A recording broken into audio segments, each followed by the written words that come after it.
मेरा नाम किरण है। मेरे पापा एक मामूली से दर्जी थे, लेकिन उनके अंदर जो खुददारी थी, वो मैंने आज तक किसी बड़े से बड़े आदमी में नहीं देखी। हमारा मोहल्ला पुराना था, पतली गलियां, छोटे मकान। हम 3 कमरों के घर में रहते थे, जिसे चाची अक्सर एहसान का घर याद करवा देती थी।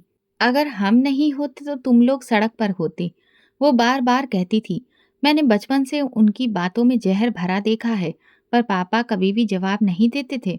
उनकी खामोशी मेरे लिए हमेशा एक पहेली रही, और शायद एक जख्म भी।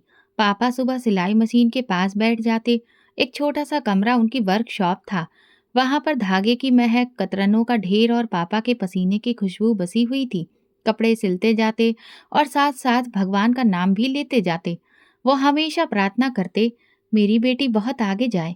मैं जब कोने में बैठकर किताबें पढ़ती तो पूछती, पापा, क्या हम वाकई बहुत गरीब हैं? नहीं बेटा, हम बस अमीर नहीं हैं। फर्क समझो। मैंने कोशिश की, पर समझने में साल लग गए। हमारे चाचा, पापा के छोटे भाई, गैर कानूनी तरीके से यूरोप चले गए थे। बहुत कम लोग जानते हैं कि उन्होंने वहां जाने के लिए माँ के जेवर और पापा की सिलाई मशीन बेच दी थी। पापा ने फिर से नई मशीन खरीदी, मगर किसी से कुछ नहीं कहा। वो सच हमेशा के लिए उनकी आंखों में छुप गया। कुछ सालों में चाचा ने बहुत पैसा कमा लिया। लंबी गाड़ी, ब्रांडेड कपड़े, महंगा मोबाइल, सब कुछ। उनके बच्चे बड़े स्कूलों में पढ़ते, अंग्रेजी बोलते और हर एक महीने में कहीं घूमने जाते। और हम सरकारी स्कूल के स्टूडेंट्स थे। मेरा यूनिफॉर्म अक्सर कई जगह से सिले होता। जूते माँ हर हफ्ते पॉलिश करती थी ताकि वे नए लगें। मैं अपनी उम्र से पहले समझदार हो गई थी। चाची का व्यवहार सबसे ज्यादा मुश्किल था। वो जब कभी हमारे घर आई, उनकी आंखों में घृणा होती। एक बार कहने लगी, किरण, तुम लोग भी कुछ बन जाओ ताकि हम एहसान करना छोड़ दें। हर वक्त बस भिखारी। मैंने जवाब नहीं दिया, पर मेरे दिल में कुछ सुलगने लगा। मेरे चाचा के घर में हर वक्त रौनक होती, महंगी दावतें, कीमती तोहफे और चाची का गुरूर। एक बार हम चाचा के घर गए, पापा भी साथ थे। चाची ने दरवाजे पर ही कहा, जूते बाहर उतार दो, हमारा फर्श गंदा हो जाएगा। पापा ने कुछ नहीं कहा, जूते उतारे और अंदर चले गए। वो दिन मेरे दिल में नोकदार कील की तरह ठोक दिया गया। उसी दिन मैंने खुद से वादा किया था, एक दिन मैं ऐसा मुकाम हासिल करूंगी जहां ये लोग मेरे दरवाजे पर जूते उतारेंगे। मैं रातों को जाग कर पढ़ती, दिए की लौ कम पड़ती तो मैं खुद को रोशनी बना लेती। माँ सोते वक्त अक्सर मेरे सिर पर हाथ फेरती और कहती, भगवान तुम्हें कामयाब करे ताकि तुम्हारे पापा सर उठाकर जी सकें। यह आशीर्वाद मेरे लिए एक लक्ष्य बन गया। कई बार दिल हारने को आया, लेकिन पापा की खामोश कुर्बानियां मुझे थाम लेती थीं। चाचा का दिखावा, चाची की बेइज्जती, स्कूल के दोस्तों का मजाक, सब कुछ झेल गई, पर सपने नहीं छोड़े।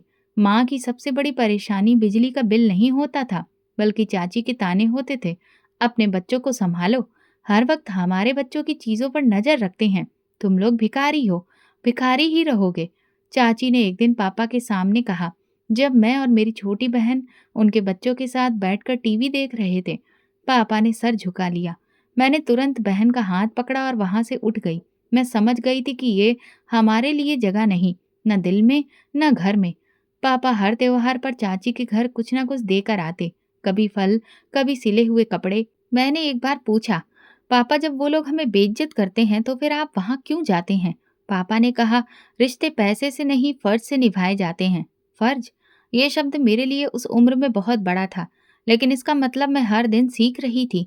चाची ने एक दिन सबके सामने ये भी कह दिया, मेरा पति यूरोप में है, वो काम करके भेजता है, तुम्हारे पापा तो यही कपड़े सिलकर बहुत मुश्किल से गुजारा करते हैं। उस दिन माँ ने पहली बार जवाब दिया, कपड़े सिलना बुरा काम नहीं, हमारे बच्चे किसी के सहारे नहीं पल रहे। चाची ने नाक सिकोड़ ली, जैसे उन्हें हमारी बातों से बदबू आती हो। एक दिन अमन मेरे हाथ में हिंदी की किताब देखकर बोला, हिंदी, ये भी कोई पढ़ने की चीज है? हम तो अब फ्रेंच भी सीख रहे हैं। मैं मुस्कुराकर बोली, भाषा कोई भी हो, जब तक उसकी अच्छी समझ नहीं हो, हर भाषा का कोई मतलब नहीं। वो हंसने लगा, ये सब छोटे लोग ही कहते हैं। मुझे उसी दिन अंदाजा हुआ कि वे सिर्फ हमारी गरीबी पर नहीं, बल्कि हमारे सपनों पर भी हंसते हैं। उसी साल चाची ने पूरे खानदान को दावत पर बुलाया। हमारे घर एक कार्ड भी नहीं आया। मैंने चुप रहने को कहा, लेकिन मैं जानती थी कि यह खामोशी अंदर कुछ तोड़ रही है। दावत के अगले दिन जब हम गए तो चाची ने दरवाजे पर कहा, हमें नहीं पता था तुम लोग बुलाने पर आओगे। वैसे भी हमारी दावत का खाना कम पड़ जाना था। हम वापस आ गए, मगर मैंने तब एक और फैसला किया। हर बेइज्जती, हर ताना मेरे लिए सीढ़ी बनेगा। माँ अक्सर चाची की बातों पर उदास हो जाती। एक दिन मैंने उनके पास बैठकर कहा, माँ, हम उनके जैसे नहीं बनना चाहते, लेकिन हमें साबित करना है कि हम कम नहीं। माँ ने मेरे सिर पर हाथ फेर कर कहा, भगवान तुम्हें हिम्मत दे। उसी दिन के बाद मैंने अपनी पढ़ाई को ही सब कुछ समझ लिया। मैंने फैसला किया कि सरकारी स्कूल में पढ़ने के बावजूद भी मैं अपना नाम कमाऊंगी। मुझे उन सबको दिखाना है कि भिखारी वो नहीं होता जिसके पास पैसा ना हो, बल्कि वो होता है जो अंदर से खाली हो। मैट्रिक का रिजल्ट आया, मैं पास हो गई थी। साधारण सी मार्कशीट, लेकिन मेरे लिए वो कागज जैसे किसी खजाने की चाबी हो। माँ ने सिर पर हाथ फेर कर कहा, भगवान तुम्हें तरक्की दे। पापा बोले, बस अब आगे क्या सोचा है बेटी? पर सवाल ये था कि आगे कैसे? घर में पहले ही गैस, बिजली और राशन का खर्च मुश्किल से पूरा होता था। कोचिंग की क्लासेस, कॉलेज की फीस, किताबें, ये सब हमारे लिए सपना जैसे था। पापा की नज़रें मेरी फाइलों पर ठहरती तो एक बोझ सा नजर आता। मैंने ये बोझ हल्का करने का फैसला किया। पापा, मैं खुद ही तैयारी करूंगी, आप फिक्र मत करिए। पापा ने मेरी आंखों में देखा, जैसे परख रहे हो कि क्या मैं वाकई में कर सकूंगी। फिर धीरे से बोले, जो भी करो पूरे दिल से करना। मैंने घर के कोने वाले कमरे को अपनी पढ़ाई की जगह बना लिया। वही पुराना सा पंखा, एक लकड़ी की मेज और एक टूटा सा स्टूल। मैंने एक रजिस्टर पर बड़े शब्दों में लिखा, सपने अधूरे नहीं छोड़े जाते। पापा के दोस्त की बेटी नैना, जो एसएससी कर रही थी, कभी कभार पढ़ने आ जाती। उसके पास कुछ पुरानी किताबें थी जो उसने मुझे दे दी। हम मिलकर डिस्कशन करते, सवाल बनाते और एक दूसरे से पूछते। नैना हंसती, किरण, तुम तो अच्छी टीचर बन सकती हो। मैंने कहा, नहीं, मुझे अफसर बनना है। एक दिन मैंने नैना से पूछा, क्या यूपीएससी सिर्फ अमीरों के लिए होता है? उसने कहा, नहीं, मगर सुविधाएं उनके पास ज्यादा होती हैं। तुम्हारे पास जज्बा है और ये सबसे बड़ी ताकत है। मैंने उसी दिन फैसला कर लिया कि मेरा सपना यूपीएससी है। अब ये सिर्फ इच्छा नहीं, मेरा मकसद था। मैं रात को देर तक पढ़ती रहती। माँ मुझे सो जाने को कहती तो मैं कहती, अभी वक्त नहीं हुआ है रुकने का।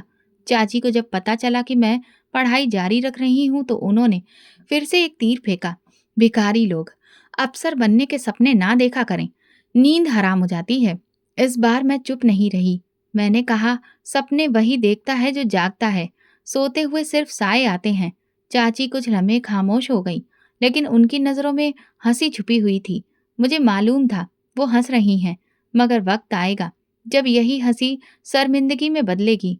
यूपीएससी की तैयारी एक अलग ही दुनिया थी। हर दिन कुछ नया सीखना पड़ता। इतने सारे सब्जेक्ट पढ़ते और समझते हुए दिमाग सुन्न हो जाता। तो छत पर जाकर आसमान को देखती और खुद से कहती, एक दिन ये आसमान भी छू लूंगी। हमारे मोहल्ले के पास एक शहरनुमा छोटा सा कस्बा था, जहाँ जरूरत की हर चीज मिलती थी। वहीं पर एक छोटी सी लाइब्रेरी भी थी। माँ मुझे पैदल छोड़ आती और फिर कुछ घंटे बाद वापस ले जाती। मैं रोज वहां जाना शुरू किया। छोटी सी जगह थी पर शांत। वहां एक बार एक साहब ने मुझे देखा और पूछा, बेटी, रोज आती हो, क्या कर रही हो? मैंने कहा, यूपीएससी की तैयारी। वो बोले, हिम्मत है तुम में? मैं रिटायर्ड प्रोफेसर हूँ, अगर कभी कुछ समझ में ना आए तो पूछ लेना। ये छोटे छोटे लोग मेरे सफर के बड़े मददगार बन गए। फिर मैंने रोज एक आदत बनाई, हर दिन एक छोटा सा लक्ष्य तय करती और उसे पूरा करती। कभी अंग्रेजी का एक नया शब्द, कभी करंट न्यूज़ की जानकारी। पापा कभी कभी मेरे नोट्स देखते, फिर नजरें फेर लेते। मैं जानती थी कि वो गर्व महसूस करते हैं, लेकिन जाहिर नहीं करते। एक दिन मैंने उनसे कहा, पापा, जब मैं अफसर बन जाऊंगी तो सबसे पहले आपके लिए नई और मॉडर्न टेक्नोलॉजी की सिलाई मशीन खरीदूंगी। वो मुस्कुराए, मुझे सिलाई मशीन नहीं चाहिए, बस मेरी बेटी अपनी मंजिल पर पहुंचे। ये वो पल था जब मुझे एहसास हुआ कि पापा मेरी कामयाबी से ज्यादा मेरे इरादे से खुश हैं। यही इरादा मेरी असली ताकत था। अब मैं सिर्फ एग्जाम की तैयारी नहीं कर रही थी, मैं अपने पूरे वजूद को सपने के मुताबिक ढाल रही थी। मैं एक आम दर्जी की बेटी थी, लेकिन मेरे अंदर एक अलग हिम्मत जाग चुकी थी और एक दिन यह हिम्मत दुनिया के सामने आने वाली थी। नैना के साथ पढ़ाई जोर शोर से चल रही थी। रोजाना समय से लाइब्रेरी पहुंचकर अपना टारगेट पूरा करना मेरी जिंदगी का जरूरी हिस्सा बन चुका था। मैं हर दिन कुछ नया सीखती, हर हफ्ते एक नए चैप्टर पर खुद का टेस्ट लेती, जैसे कोई कंपटीशन मेरे और वक्त के बीच में चल रहा हो। नैना के पास टच मोबाइल भी था। उसके घर के हालात बेहतर थे। घर में वाईफाई भी था। मैंने पापा से इजाज़त ली और नैना के घर जाकर इंटरनेट से चीज़ें निकाल कर पढ़ना शुरू कर दिया। जनरल नॉलेज, करंट अफेयर्स और सब्जेक्ट्स के नोट्स। वो 1 घंटा मेरे दिन का सबसे कीमती वक्त होता। नैना ने मेरे इस सफ़र में मेरी बहुत मदद की थी। मैं वापस आकर रात को नोट्स की कॉपियाँ खुद बनाती। माँ कई बार कहती, बेटा थक गई होगी, थोड़ा आराम कर लो। मगर मेरा जवाब होता, अगर आज आराम नहीं किया तो पूरी जिंदगी आराम से रह पाऊंगी। चाची की जुबान दिन ब दिन तेज होती जा रही थी। एक दिन पापा जब कपड़े देने गए तो वापस आते हुए उनके चेहरे पर एक अजीब सी खामोशी थी। मैंने कुछ नहीं पूछा, मगर शाम को चाची की आवाज गली में गूंजी, हमें तो यूरोप में बैठे पति ने सारी सुविधाएं दी हैं और एक वो भाई है जो अब तक मोहल्ले की गली में सिलाई मशीन चलाता है। पापा दरवाजे के पास बैठे थे। उन्होंने सिर्फ नजर झुका ली।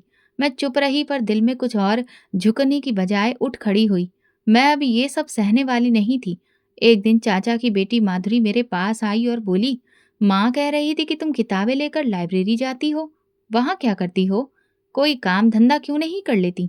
तुम जैसे लोग तो घर में बर्तन धोने के काम आते हैं। मैंने कहा, मैं बर्तन भी धो लूंगी और तुम्हारी सोच भी धो दूंगी वक्त आने पर। वो हंसने लगी। मेरी सोच? नहीं, ये सच्चाई है तुम्हारी। तुम लोग जितना मर्जी पढ़ लो, फर्क नहीं पड़ेगा। कुछ लोग हमेशा नीचे ही रहते हैं। मैंने दरवाजा बंद कर दिया। कुछ बातों का जवाब वक्त पर छोड़ देना बेहतर होता है। इस बात के बाद मैंने पढ़ने का समय और बढ़ा दिया। देर रात तक जागना, सुबह जल्दी उठना और दिन में काम में हाथ बटाना। मैं वक्त का एक पल भी बर्बाद नहीं करती। माँ कभी कभी कहती, बेटा तुम बहुत थक जाती होगी। मैंने कहा, मैं अब खुद को नहीं, सबको साबित कर देना चाहती हूँ। मोहल्ले की औरतें भी अब चाची की बातों से सहमत होने लगी थी। कोई पीठ पीछे कहती, दर्जी की बेटी तो अब अफसर बनने चली है। कोई हंसकर कहती, अफसर बनेगी? सपने देखने की भी एक हद होती है। मैंने मन से जिक्र किया, ये लोग हमारे बारे में बातें करते हैं। माँ ने कहा, लोग तो भगवान तक को नहीं छोड़ते। तुम तो इंसान हो। तुम बस अपनी मेहनत जारी रखो। एक दिन मेरी चाची कहने लगी, ये सब किताबें और नोट्स देखकर तुम्हें क्या लगता है कि सरकार तुम्हें अफसर बनाएगी? तुम्हारे जैसे लोग तो फाइलें उठाने के भी काबिल नहीं होते। पापा वहीं बैठे थे। मैंने उनकी तरफ देखा। उन्होंने आंखें बंद कर ली, जैसे सब कुछ सह लेना उनकी आदत बन चुकी हो। रात को मैंने पापा से पूछा, आप जवाब क्यों नहीं देते? उन्होंने धीरे से कहा, बेटा जवाब से आवाज ऊंची होती है, मुकाम नहीं। और मुझे तुम पर यकीन है। ये पहली बार था जब पापा ने खुलकर कहा कि उन्हें मुझ पर भरोसा है। मुझे ऐसा लगा जैसे किसी ने मेरे हाथ में एक नई मिसाल दे दी हो। मैं जानती थी कि मुझे पीछे नहीं हटना। जब मैंने यूपीएससी का फॉर्म प्रिंट करवाया तो पहली बार पापा ने मुझसे पूछा, तो क्या लगता है तुम कर लोगी? मैंने कहा, नहीं, मुझे पूरा भरोसा है। पापा ने वो कागज पकड़ा और देर तक देखा, फिर धीरे से कहा, जब तुम पैदा हुई थी तो मैंने ये सोचा भी नहीं था। शायद भगवान ने तुम्हें हमारी किस्मत बदलने के लिए भेजा है। मैंने सोचा किस्मत शायद पहले से लिखी होती है, लेकिन जो खुद लिखना जान ले वो उसे भी बदल सकता है। अब सपना सिर्फ एक मकसद नहीं रहा था, वो मेरे अंदर जलती वो आग बन चुकी थी, जिससे मेरी खामोशी भी जलने लगी थी। अब ये आग एक दिन सबको जलाने वाली थी। ये खामोशी लोग सिर्फ सुनते नहीं, एक दिन तारीख भी लिखते हैं। कुछ दिन के बाद मैंने फैसला कर लिया कि अब ये मोहल्ला, गलियां और शादी मेरे मकसद की राह में रुकावट बन रहे हैं। मैंने सोच लिया था कि अगला कदम शहर होगा, जहाँ एग्जाम की तैयारी के लिए अच्छा माहौल, किताबें और खुद को साबित करने का मौका होगा। मैंने पापा से बात की, मुझे शहर जाना है। वहां पर एकेडमी भी है और तैयारी का माहौल भी। पापा ने कुछ देर खामोशी से सोचा, फिर बोले, अकेली जाओगी? नहीं, आप और माँ भी मेरे साथ होंगे। रहोगी कहाँ? और खर्चा कैसे चलेगा? एक छोटा सा फ्लैट नुमा घर ढूंढा है। मैं ट्यूशन पढ़ा लूंगी। कुछ पैसे मैंने पुरानी गुल्लक में जमा किए थे, बचपन से ही वही तोड़कर निकालूंगी। पापा ने मेरी तरफ देखा और पहली बार मेरी बात पर तुरंत हाँ कह दी। शायद वो भी अब उस माहौल से थक चुके थे। उनके पास एक पुरानी सिलाई मशीन पड़ी थी, उन्होंने वो भी बेच दी। मेरी चाची को जब पता चला तो वो दरवाजे पर खड़ी हो गई। कहाँ जा रहे हो? पापा ने जवाब दिया, शहर जा रहे हैं कुछ समय के लिए। वो हंसने लगी।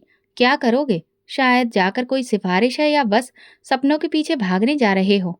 हम कुछ नहीं बोले। पापा ने सामान उठाया और पीछे मुड़े बिना हम बाहर निकल गए। मैं जानती थी कि वो दरवाजे पर खड़ी हमारा फर्ज नहीं, हमारे सपनों का मजाक उड़ा रही हैं। मगर एक वक्त आएगा जब वो सब समझ जाएंगी। शहर आकर सब कुछ नया लगा। शोर, सड़कें, अजनबी चेहरे और अनगिनत बिल्डिंग।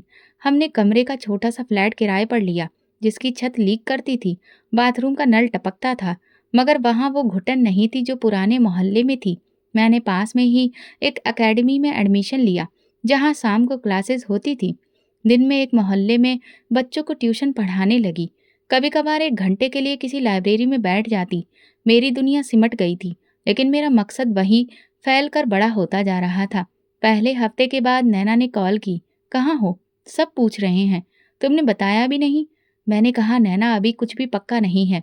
जब होगा सबको खुद पता चल जाएगा। शहर में कोई नहीं जानता था कि मैं कौन हूँ, किस परिवार से हूँ, कहाँ से आई हूँ। मैंने खुद को वक्त के हवाले कर दिया और फैसला कर लिया था कि अब सिर्फ मेरा रिजल्ट बोलेगा।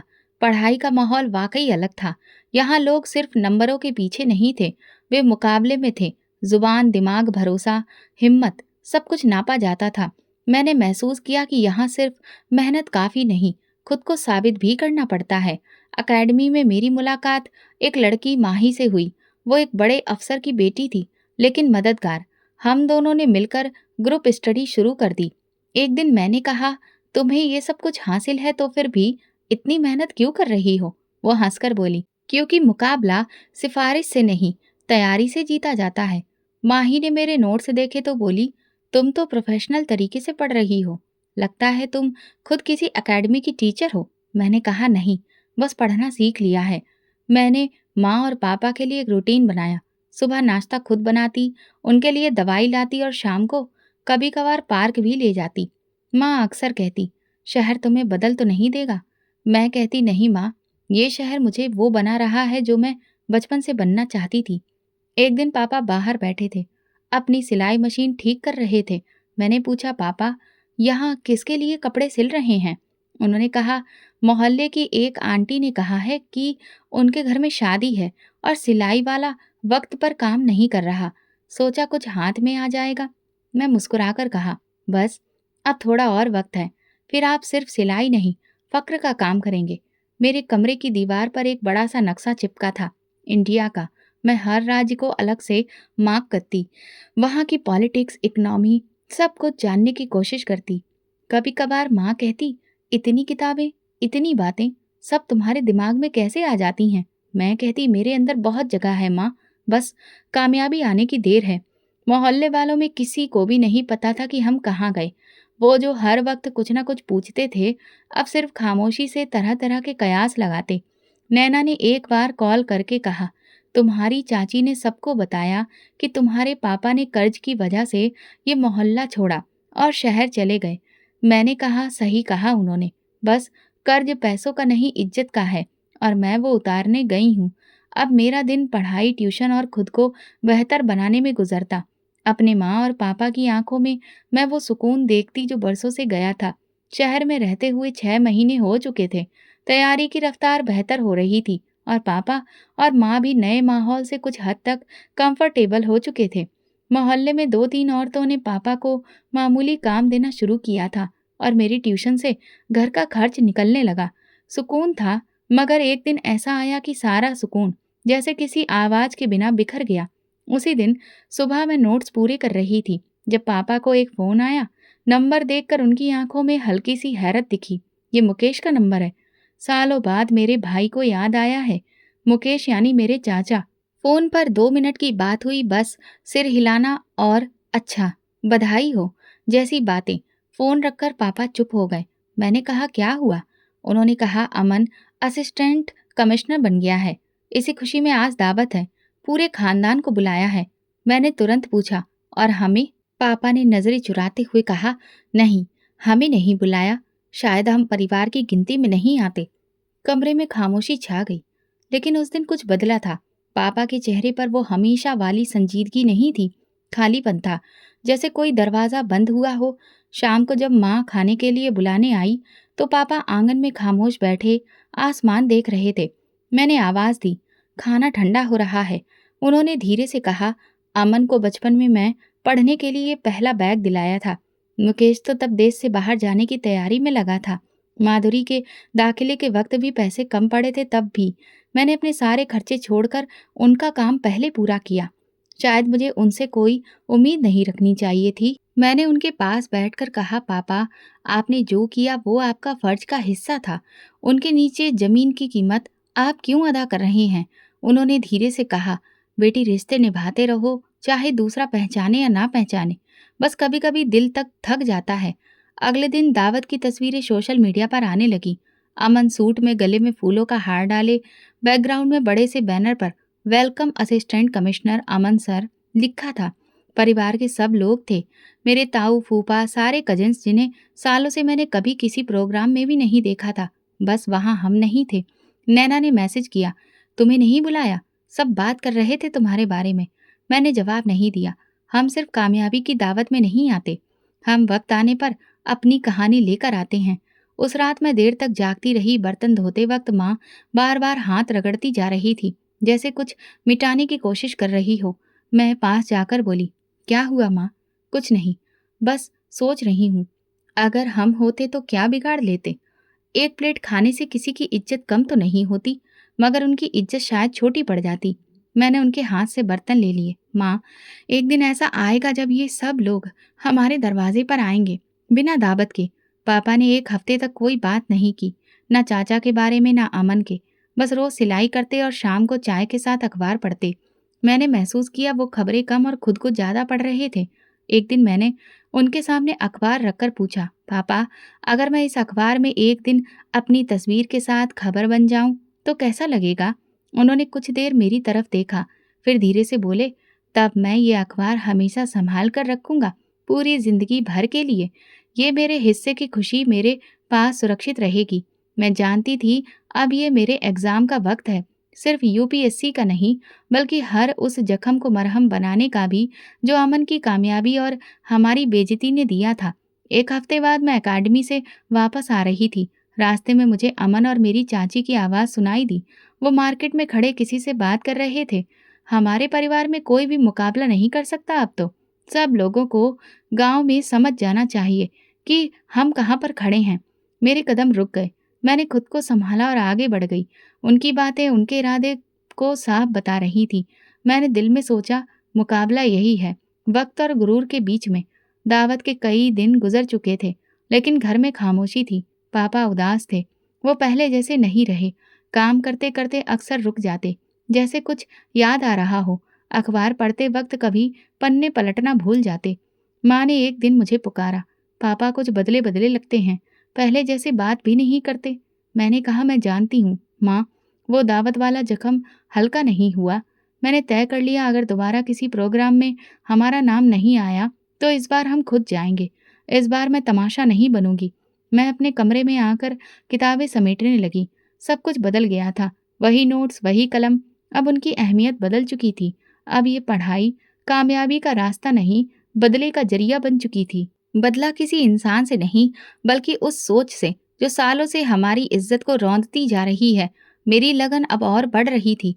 अगले दिन मैं पापा के पास गई और कहा, "मैं अपनी तैयारी में कोई ढील नहीं दूंगी, लेकिन आपको भी वादा करना होगा कि आप हार नहीं मानेंगे।"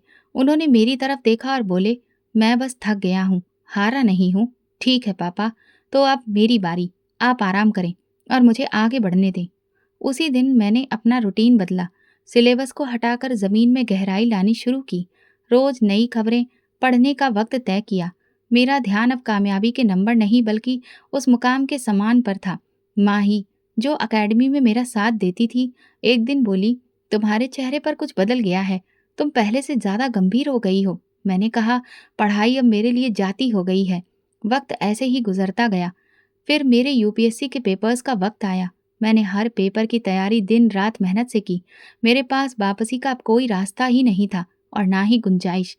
मैं पापा की परेशानी और माँ की झुर्रियों से भरे हाथों का भ्रम नहीं तोड़ना चाहती थी। मैं उन्हें उस महफ़िल में वो मुकाम दिलाना चाहती थी जिसके वो हकदार थे। सारे पेपर्स एक-एक करके ख़त्म हुए। माँ रोज़ मुझे दुआ देती। एग्ज़ाम पूरा हुआ, अब रिज़ल्ट का इंतज़ार था। मैं जानती थी, मेरी कामयाबी का इंतज़ार सिर्फ़ माँ-बाप को था और ऐसा ही हुआ। रिज़ल्ट आया, मेरी आँखें भगवान को शुक्रिया कहती, आँसुओं से भर गईं। मैं पूरे देश भर में 10वीं पोजीशन लाकर कामयाबी हासिल कर पाई थी। मेरी सारी मेहनत और माँ-पापा की दुआओं का सिला मिल चुका था। मैं घर आई, उन्हें बताया, वो खुशी से उछल पड़े। मुझे गले लगाया, प्यार दिया, आशीर्वाद दिया। यही मेरी ज़िंदगी का सबसे कीमती एहसास था। मगर अभी बहुत कुछ बाकी था। इंटरव्यू बाकी था। कुछ हफ्ते बाद इंटरव्यू हुआ। पैनल ने मुझसे सवाल किया, क्या पहले कहीं काम कर चुकी हैं? नहीं, लेकिन मैंने काम करने से पहले खुद को काम के काबिल बनाया है। ये पहला पल था जब मैं खुद को बहुत मजबूत महसूस कर रही थी। मुझे सिलेक्ट कर लिया गया। मेरी ज़िंदगी का सबसे बड़ा नुकसान अब पूरा हो चुका था। घर पहुंची तो पापा आंगन में बैठे सिलाई मशीन में धागा डालने की कोशिश कर रहे थे। नज़र की कमज़ोरी की वजह से वो बार-बार नाकाम हो रहे थे। मैं उनके पास जाकर बैठी, उनका हाथ पकड़कर कहा, पापा, अब आपको इन कमज़ोर हाथों से कुछ करने की ज़रूरत नहीं है। उन्होंने सवालिया नज़रों से मेरी तरफ देखा। मेरी आंखों में आंसू थे। मैंने बस इतना कहा, पापा, आपकी बेटी ने वो मुकाम हासिल कर लिया है जिसका इंतज़ार बरसों से हम सबको था। वो खुशी से उठ बैठे और मुझे गले लगा लिया। न जाने वो कैसा लम्हा था। हम बाप-बेटी फूट-फूट कर रोए। माँ किचन के दरवाजे पर खड़ी पल्लू से अपने आंसू साफ कर रही थी। आज पहली बार पापा ने दिल खोलकर अपने जज्बात जाहिर किए। रात को मैं अपने कमरे में दीवार पर एक नया कागज चिपकाई और उस पर सिर्फ एक बात लिखी, जो लोग तुम्हें नीचा समझे, उनके सामने अपना सर उठाकर जियो। मेरी जिंदगी की सबसे बड़ी कामयाबी थी, या फिर यूं कह लो मेरी जिंदगी का मकसद, जो आज पूरा हुआ। मगर पूरा परिवार इस खबर से बेखबर था, क्योंकि उन्हें ना तो मुझसे कोई उम्मीद थी और ना ही हमसे कोई मतलब। अमन की कामयाबी के बाद परिवार में जैसे एक नया जमाना शुरू हो गया था। बहुत सारे प्रोग्राम, तस्वीरें, तरह-तरह की बातें, सोशल मीडिया पर वाह-वाही का तूफान। अब हर बात का केंद्र अमन था। हर बुजुर्ग, हर कज़न, हर रिश्तेदार उसकी तरक्की को अपनी इज्जत समझ रहा था। लेकिन उन जिन्हें जीना था, वो हम नहीं थे। इस बार शहर का एक बहुत बड़ा इवेंट था, जिसमें अमन को खास गेस्ट के तौर पर बुलाया गया। सरकार के कुछ अफसर, सियासत के लोग, सब वहाँ मौजूद थे। परिवार के लोगों ने फिर एक प्रोग्राम रखा, जिसमें वही लोग मौजूद थे और हम नहीं। मैंने पापा से कहा, अब हम वहाँ जाएंगे और इस बार सिर्फ तमाशा ही नहीं होगा। पापा ने कुछ कहने की कोशिश की, लेकिन मेरी आंखों में कुछ ऐसा था कि वो चुप हो गए। अब मुझे रोकने वाला कोई नहीं था। वक्त बदल चुका था। हम शाम को प्रोग्राम की जगह पर पहुंचे। एक बहुत बड़ा हॉल था। दरवाजे पर भीड़ थी। सिक्योरिटी भी सख्त थी। हम जैसे ही दरवाजे के पास पहुंचे, गार्ड ने हाथ उठाकर रोका। आपके पास इनविटेशन कार्ड है? मैंने पर्स से कार्ड निकाल कर दिया। गार्ड ने उसे देखा, फिर तुरंत सीधा होकर सैल्यूट किया। वेलकम मैडम, हमें आपका इंतजार था। पापा ने हैरत और खुशी से भरे मिले जुले जज्बातों से मेरी तरफ देखा। मैंने उनका हाथ थामा और कहा, चलिए पापा। हम अंदर गए और निगाहों की भीड़ हमारी तरफ मुड़ गई। कुछ लोगों ने पहचान लिया, कुछ ने अंदाजा लगाया, मगर जिन्होंने पहचाना, उनके चेहरों पर हैरानी छुपी नहीं रह सकी। अमन स्टेज के पास में खड़ा था। मेरी चाची उसके आसपास मेजबानों को तरह तरह की हिदायतें दे रही थी। जैसे ही हमारी नज़र उन पर पड़ी, उनकी पेशानी पर बल पड़ गए। उन्होंने तुरंत 2 गार्ड्स को इशारा किया, तुम दोनों इनको यहाँ से बाहर निकालो। गार्ड हमारी तरफ बढ़े। मैं चुपचाप खड़ी रही। पापा ने कदम पीछे हटाया, मगर मैं अपनी जगह जमी रही। जैसे ही गार्ड पास आया, उनमें से एक ने मुझे पहचान लिया। वो रुक गया, नज़र झुकी और तेज आवाज में कहा, मैडम आप यहाँ? हमें तो जानकारी नहीं दी गई थी कि आप यहाँ पर आएंगी। दूसरे गार्ड ने भी तुरंत सैल्यूट किया।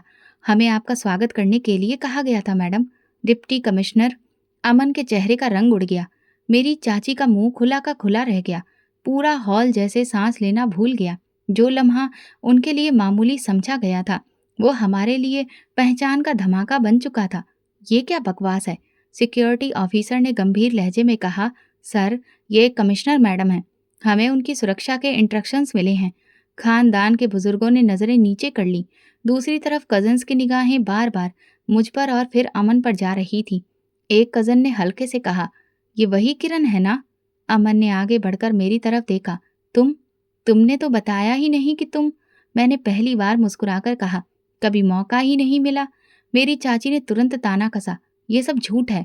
एक दर्जी की बेटी कमिश्नर कैसे बन सकती है? मैंने उनकी तरफ देखा।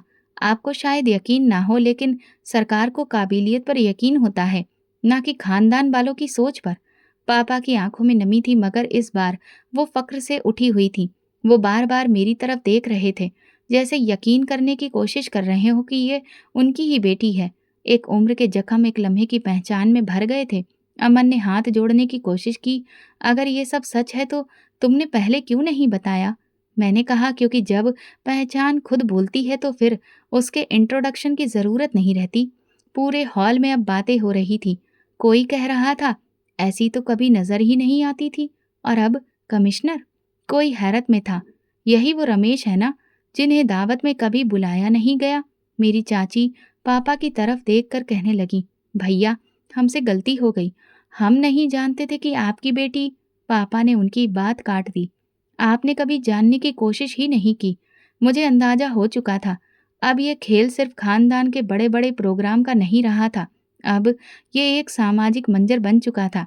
ये वो मुकाम था जहाँ मेरे सपनों की मेहनत ने मुझे खड़ा किया था, और जहाँ मेरी चाची के तानों का वजन खुद उनके कंधों पर आ चुका था। मैंने पापा का हाथ पकड़ा। हम यहाँ से जा सकते हैं। हम जो लेने आए थे वो हम हासिल कर चुके हैं। पापा ने धीरे से कहा, तुमने मुझे वो इज्जत दी है जो सारी उम्र मैं खुद को नहीं दे सका। ये लम्हा मेरे लिए वो निशान बन गया था जो किसी ने भी मुझे नहीं दिया, बल्कि मेरे इरादे ने खुद तलाशा था। लेकिन अभी हम वापस करने ही लगे थे कि हॉल के कोने में खड़े सिक्योरिटी ऑफिसर ने तेजी आवाज में माइक पर ऐलान किया, मेहमानों की जानकारी के लिए मैं बताना चाहता हूँ कि मैडम किरण शर्मा, जो आज के प्रोग्राम में शामिल हैं, वो हमारी कमिश्नर मैडम हैं। कुछ लम्हों के लिए पूरा हॉल जैसे जम गया। जो लोग अपनी सीटों पर बैठे हुए थे, खड़े हो गए। जो खड़े थे, उनके कदम जैसे जमीन में गड़ गए। कमिश्नर। इस शब्द की गूंज में मेरी चाची की सारी आवाजें, सारे ताने दफन हो गए। अमन ने नजरें नीचे कर ली। उसके आसपास खड़े कई लोग मुस्कुरा रहे थे, मगर उनकी आंखों में साफ शर्मिंदगी भी थी। किसी ने हिम्मत करके हाथ भी नहीं हिलाया। मेरी चाची ने अपनी आंखों पर हाथ रख लिया। ये सब झूठ लग रहा था। पापा ने सर झुका लिया, जैसे खुद से पूछ रहे हो, क्या ये वही मेरी किरण है? मैंने उनकी तरफ देखा। आपने जो सब्र किया, वो आज रंग ला रहा है। अब आप सर झुकाएंगे नहीं, सिर उठाकर चलेंगे। तभी मेरी चाची की आवाज पीछे से उभरी, किरण, तुमने तो बताया ही नहीं, कब सिलेक्ट हुई, कैसे हुई? मैं उनकी तरफ मुड़कर कहा, आप तो सुनती ही नहीं थी, सिर्फ बोलती थी, और मैं सुने बिना कुछ भी नहीं कहना चाहती थी।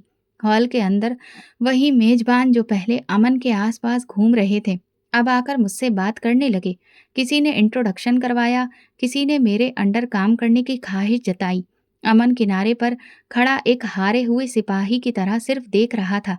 एक लेडी ऑफिसर जो मुझे अच्छी तरह जानती थी मेरे पास आई। किरण जी, हमें फक्र है कि आप इस प्रोग्राम में आई। आपका आना आज की सबसे बड़ी खुशखबरी है। मैंने उन्हें थैंक यू बोला, फिर धीरे से पापा को इशारा किया। हम यहाँ सिर्फ देखने नहीं आए थे, अब उन्हें हमें याद रखना चाहिए। हम स्टेज की तरफ बढ़े। हॉल के आखिरी कोने तक नजर गई। वो सब जो हमें छोटा समझते थे, अब हमें पहचानने पर मजबूर थे। इस प्रोग्राम के मेजबान ने मुझे स्टेज पर बुलाया। मैंने माइक पकड़ा और एक बार फिर खुद को किस्मत का नहीं, मेहनत का नतीजा बताया। कामयाबी आपकी हैसियत नहीं देखती, न जात पात न रुतबा, सिर्फ मेहनत, नियत और किरदार देखती है। जो लोग दूसरों की हैसियत तय करते हैं, वो अक्सर अपने गिरेबान में झांकना भूल जाते हैं। आज के इस प्रोग्राम में शामिल होने का मकसद सिर्फ बधाई देना नहीं, बल्कि एक संदेश देना भी था। इज्जत देने से इज्जत कम नहीं होती, बढ़ जाती है।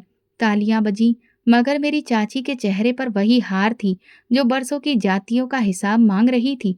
अमन मेरे पास आया। किरण, मुझे नहीं पता था कि तुम यहाँ तक पहुँच चुकी हो। मैंने उसकी तरफ देखा, क्योंकि तुमने कभी हमें देखने की कोशिश ही नहीं की। मैं शर्मिंदा हूँ, वो धीरे से बोला। मैंने जवाब दिया, शर्मिंदगी से कुछ भी वापस नहीं आता, लेकिन अगर तुम सच में बदले हो तो दोबारा अपने पद का इस्तेमाल इज्जत देने के लिए करो, उछलने के लिए नहीं। पापा की आंखों में सुकून था, जैसे बरसों का बोझ धीरे-धीरे उतर रहा हो। उनके चेहरे पर रोशनी थी, जैसे वो खुद को पहली बार किसी बड़े मुकाम पर देख रहे हों। मेरी चाची पास आई, बेटी, अगर तुम्हें बुरा न लगे तो हम तुमसे माफ़ी मांगते हैं। हम नहीं जानते थे कि वक्त इतना बदल सकता है। वक्त नहीं बदला है, वक्त ने आपको बस आईना दिखा दिया है। हम तो वही हैं, बस आपने हमें देर से पहचाना। मैं पापा का हाथ पकड़कर हॉल से बाहर निकलने लगी। एक नौजवान गार्ड जो गेट पर खड़ा था झुककर बोला, मैडम, गाड़ी तैयार है। पापा ने मेरी तरफ देखा, जैसे कहना चाहते हो, ये सब तुम्हारी मेहनत है बेटी। मैंने उनके हाथ पकड़कर कहा, नहीं पापा, ये सब आपका आशीर्वाद और खामोशी की ताकत का नतीजा है। हम हॉल से बाहर आ चुके थे, लेकिन पीछे बहुत कुछ रह गया था। पुराने ताने, वो नफरत, पुराने जख्म, और जो साथ में आया था वो था गर्व, इज्जत और एक नई पहचान। अब ये पहचान किसी नाम की मोहताज नहीं थी। ये मुकाम खुद बोल रहा था, और इस मुकाम को पाने की जंग बहुत बड़ी थी। मगर ये तो भगवान खुद कहते हैं कि हर ऊंचाई अपने साथ पहले मुश्किलें और बाद में आसानी लाती है। और अब हमारा वो सफ़र शुरू हो चुका था। प्रोग्राम खत्म हुआ, लेकिन उसका असर अभी तक बाकी था। वापसी में मैंने पापा की तरफ देखा। कुछ कहना चाहते थे। उन्होंने धीरे से मुस्कुराकर कहा, ये लम्हा मेरी उम्र के सब दुखों को खत्म कर रहा है। अगली सुबह ऑफिस पहुंची तो मेरी मेज पर अमन की फाइल रखी थी। एक अंदरूनी इंक्वायरी में उसके व्यवहार और कुछ शिकायतों पर कार्रवाई शुरू की गई थी, जो काफी दिनों से उसके बारे में आ रही थी। मैंने फाइल खोली, एक नज़र में पूरा रिकॉर्ड पढ़ा और सारा दिन इसी पर काम किया। पर्सनल तरीके से नहीं, सरकारी तौर पर। मेरा किरदार अब उसके करियर से जुड़ चुका था। शाम के वक्त मैंने डीआईजी साहब को कॉल मिलाई। सर, आपने अमन शर्मा की रिपोर्ट को जल्द ही पूरी करने को कहा था। वो पूरी हो गई है। मैं ईमेल कर रही हूँ। दूसरी तरफ से आवाज़ आई, अच्छा, काम किया है। ये मामला बहुत ज़रूरी है। अगर कुछ गैर कानूनी साबित हो तो तुम्हें एक्शन लेने से पीछे नहीं हटना है। सर, कानून सबके लिए बराबर है। फ़ोन रखते ही मैंने रिपोर्ट तैयार करके ईमेल कर दी। अगले ही दिन अमन मेरे ऑफिस में था। उसके चेहरे पर परेशानी झलक रही थी। अंदर जाकर वो कुछ कहने से पहले मेरी मेज के सामने बैठ गया। किरण, तुमने डीआईजी साहब को रिपोर्ट भेज दी? ये मेरा फर्ज था अमन। तुम जानते हो, मैं किसी की बहन, बेटी या कज़न बनने से पहले एक अफ़सर हूँ। वो कुछ लम्हे खामोश रहा, फिर धीरे से बोला, मैंने तुम्हें हमेशा कमतर समझा। आज पता चला कि ताकत क्या होती है और उसकी कीमत क्या है। ताकत की कीमत जिम्मेदारी होती है अमन। तुमने कभी इस जिम्मेदारी को गंभीरता से नहीं लिया, सिर्फ खुद को बड़ा समझा। मैं शर्मिंदा हूँ। शर्मिंदगी से अगर हर चीज़ ठीक हो जाती तो कानून की ज़रूरत नहीं रहती। उसकी आंखें भर आईं। वो उठा और मेरे कदमों में बैठ गया। अगर तुम कहो तो मैं खुद तुमसे माफ़ी मांग लेता हूँ। प्लीज़, मेरी नौकरी, मेरे माँ बाप के बारे में सोचो। मैंने हाथ के इशारे से उसे उठने को कहा। नौकरी तुम्हारी है, इज्जत मेरे माँ बाप की भी है। अगर सच में माफ़ी मांगनी है तो वहाँ जाओ जहाँ तुमने सबसे ज़्यादा नुकसान पहुँचाया है। वो सिर झुकाकर कमरे से बाहर निकल गया। उसी शाम हमारे घर के दरवाजे पर दस्तक हुई। दरवाज़ा खुला, सामने मेरी चाची खड़ी थी। उनकी आंखों में घबराहट और बेचैनी थी। भाभी, रमेश भैया घर पर हैं? पापा सामने आए। उन्होंने पापा के कदमों में हाथ जोड़कर बैठते हुए कहा, भैया, हमसे बहुत बड़ी गलती हो गई। हमने आपको नहीं समझा ना बेटी को। मुझे माफ़ कर दो। अमन की नौकरी खतरे में है, वो बिखर गया है। पापा ने चुपचाप बात सुनी, फिर बोले, हमने तुमसे कभी इज्जत नहीं मांगी, सिर्फ नज़रअंदाज ना किए जाने की इच्छा जाहिर की थी। लेकिन तुम्हें लगता था कि हम तुम्हारे मुकाबले के नहीं हैं। भैया, हमारी सोच छोटी थी, लेकिन किरण ने आज सब कुछ बदल दिया है। बस हम दुआ करते हैं कि आप हमारी इस बेइज्जती के बावजूद हमें माफ़ कर दो। पापा ने मेरी तरफ देखा। मैं सब सुन रही थी। मेरी चाची की आवाज़ लड़खड़ाने लगी। मैं तुम्हारे पापा को जो कुछ सुनाती रही, आज वो सब मेरे बेटे पर आ गया। मैं आगे बढ़ी। आपके शब्द हमारी गरीबी का मजाक थे, लेकिन मेरी मेहनत उसका जवाब है। आपका बेटा आज मुझसे रहम मांग रहा है। ये वो मुकाम है जहां आपको सोचना होगा कि वक्त हमेशा ऐसा नहीं रहता। उन्होंने धीरे से कहा, बस एक मौका दे दो, उसे बचा लो। पापा ने कहा, अगर तुम वाकई अपनी गलती का एहसास कर रही हो तो फिर अपनी सोच को बदलो, अपने व्यवहार को बदलो। रिश्ता हमने नहीं तोड़ा था। मैंने उनसे कहा, मैं अपनी रिपोर्ट में सच ही लिख चुकी हूँ और वही सच आगे भी जाएगा। लेकिन अमन की नौकरी अगर बच सकती है तो वो उसके अपने सुधार और कर्मों पर निर्भर है। मेरी चाची ने मेरा हाथ पकड़ लिया। बेटी, तुम जानो या ना जानो, तुमने हमारा सर झुका दिया है, लेकिन अगर ये झुकना हमें बेहतर इंसान बना दे तो ये हार भी मंजूर है। अमन अगले दिन दोबारा आया। इस बार उसकी आंखों में सिर्फ माफी नहीं, बल्कि एक बदलाव था। किरण, मैंने अपने गुरूर और व्यवहार पर सोचा है। अगर तुमने मौका दिया तो मैं खुद को साबित करना चाहता हूँ। मैंने फाइल बंद की। तो तुम्हें अपनी इज्जत वापस पाने के लिए सिफारिश नहीं, इंसान बनना होगा। ये पल उन सभी लम्हों का जवाब था जिनमें हमें छोटा समझा गया, जिनमें हमारे सपनों का मजाक उड़ाया गया। आज वो सब पलट चुका था और मेरे पास ताकत थी, कानून की, सच की और अपने विश्वास की। ये वो ताकत थी जिसकी कीमत कुर्बानी और संघर्ष से अदा की गई थी। ऑफिस में सन्नाटा था। अमन की फाइल बंद हो चुकी थी, कार्रवाई पूरी हो चुकी थी और अब सिर्फ रिपोर्ट के मुताबिक फैसला आना था। मुझे पता था कि अमन अब खुद से बेहतर अफसर बनने की कोशिश करेगा, लेकिन अतीत की लकीरें आसानी से नहीं मिटती। दोपहर में डीआईजी साहब का मैसेज आया। अगर कोई शिकायत आई हो तो मुझे ज़रूर बताना, लेकिन रिपोर्ट बिना किसी लाग लपेट के होनी चाहिए। मैंने जवाब दिया, सर, रिपोर्ट पहले ही सच्चाई पर टिकी है। उसी शाम परिवार वालों की एक और बैठक हुई। इस बार मेरी चाची के घर की जगह ताई के घर दावत दी गई और पापा को भी बुलाया गया। ये वही लोग थे जिन्हें बरसों हमारी मौजूदगी से भी चिढ़ थी। अब वे इज्जत से बुलाते थे, मुस्कुराकर हाल चाल लेते थे, इज्जत से बिठाते, नाश्ता पेश करते। पापा ने कहा, किरण, हमें चलना चाहिए। हम वहां पहुंचे तो सबने गर्मजोशी से हमारा स्वागत किया। वही लोग जिनके लहजे में कभी जहर भरा था, अब मिठास में डूबे थे। कुछ रिश्तेदारों ने सिर झुकाकर कहा, हमें अफसोस है, हमने वक्त पर तुम लोगों की कदर नहीं की। मेरी चाची पास आई। किरण बेटी, तुमने बहुत बड़ा काम किया है। मैं तुम पर गर्व करती हूँ। मैंने कहा, गर्व इस बात पर होना चाहिए कि आपने अपना व्यवहार बदला। सब लोग चुप हो गए। मैंने सबकी तरफ देखा। अमन की रिपोर्ट सच्चाई पर टिकी है। वो मैंने जमा करवा दी है। मैंने कुछ भी नहीं छुपाया है और ना ही कुछ बड़ा चढ़ाकर लिखा है। अमन ने सिर झुकाकर बैठा था। रिपोर्ट तो सच है, गलत तो सिर्फ तुम्हारे दिल में था। पापा ने तुरंत बात संभाली। हम सब इंसान हैं, गलती हम सबसे होती है, लेकिन जो वक्त गुजर चुका है उसका हिसाब किताब माफी से ठीक किया जा सकता है। पापा की बात ने सब पर असर छोड़ा। मैंने अपनी बात जारी रखी। अब अगर किसी ने किसी रिश्तेदार को, किसी कमजोरी को, किसी गरीब को गिरा हुआ समझा तो वो सिर्फ अपनी इज्जत खोएगा।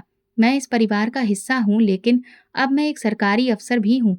अगली बार कोई गलती हुई तो सिर्फ रिश्तेदारी नहीं, नौकरी भी जाएगी। अमन ने सिर उठाया। मैं वादा करता हूँ, अब कभी किसी के साथ वैसा व्यवहार नहीं होगा जैसा हमने किया। मेरी चाची ने पापा की तरफ देखा। भैया, माफ कर दीजिए हमें। हमने जो किया वो बहुत गलत था। हमारा गुरूर था, लेकिन आपकी बेटी ने हमें सबक सिखा दिया है। पापा ने धीरे से कहा, मैंने अपनी औलाद की ऐसी परवरिश नहीं की कि वो बदला ले। मेरी बेटी ने जो इज्जत कमाई है वो मेरे लिए काफी है। मैं सबको माफ करता हूँ। ताऊ, जो हमेशा चाचा के साथ खड़े होते थे, उन्होंने आगे बढ़कर पापा से हाथ मिलाया। हमें तुम पर गर्व है रमेश। तुमने अपनी बेटी को वो परवरिश दी जो हमें कभी समझ में नहीं आई। अब कमरे का माहौल बदल चुका था। हर तरफ मेरी ही बातें थीं। हर नजर पापा पर नहीं, मुझ पर थी।